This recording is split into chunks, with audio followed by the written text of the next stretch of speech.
This will be a video on how to train words as well as using a function called autocorrect.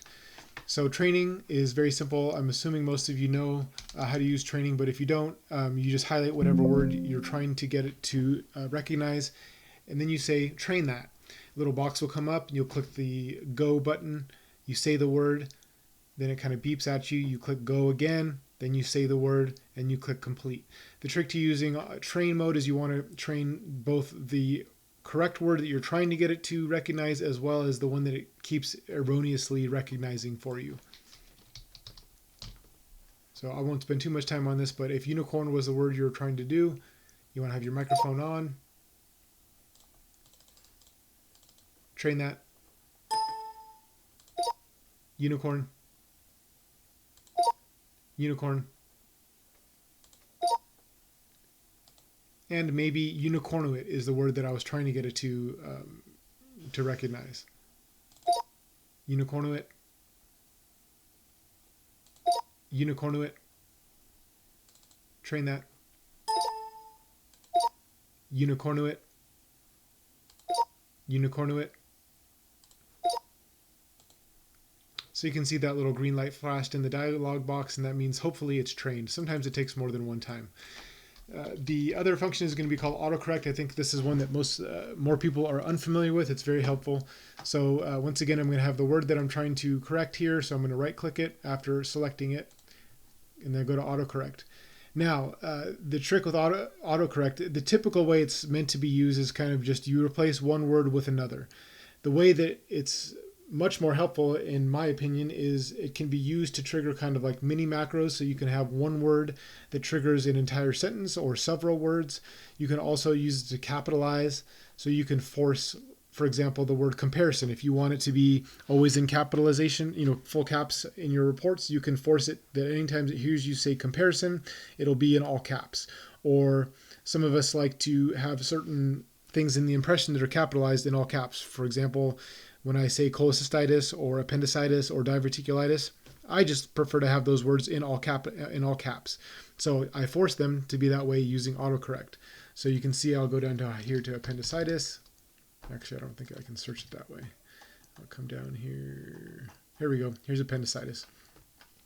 So the first box is the word that it's detecting, and the with box is the word that you want to replace it with.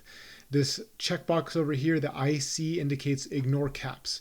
So when you have this checked, it means that it's going to ignore the capitalization of the trigger word. So it doesn't matter if it's at the beginning of a sentence where just the first letter is capitalized, or no caps or all caps, doesn't matter. As long as it connects these letters, it's going to replace it with this. This box does matter with capitalization. So if you put appendicitis in all caps here, it's going to be all caps. If you can pick whatever letters you want, it'll be that way when it replaces it. So this box only matters if you don't have this checked. Once again, this box always matters in the capitalization state that you have it.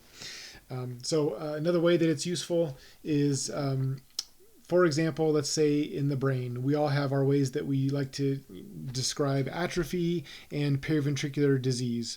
So I'll bring up my head CT and I'll show you how I use it. Here's the first sentence where I usually describe atrophy, and the second sentence where I usually describe the white matter disease. So I've set it up so it detects the words mild atrophy and it replaces the whole sentence, and mild periventricular and replaces the whole sentence. So I'll show you how that looks. I'll turn on my microphone. Mild atrophic, mild periventricular. Okay, so these are just sentences that I'm pretty much going to say on almost every patient that has that typical white matter disease. I'm sure we all have the same way. We all have different ways of saying it, but we all use the same thing almost every time. So you can combine this with findings mode. So as we talked about in that last video, you see these brackets here. These are my fill-in fields. So if I were to bring up this head CT from scratch, I would go into findings mode. Mild atrophic, mild periventricular, apply findings. Okay, so I've combined the autocorrect function with these kind of mini macros with the findings mode, and that kind of allows some unique flow of your dictation. So there's lots of ways you can use it. You can be very creative. And it also helps just in words that the auto train or the training mode just never picked up correctly for whatever reason. And I find that to be pretty helpful.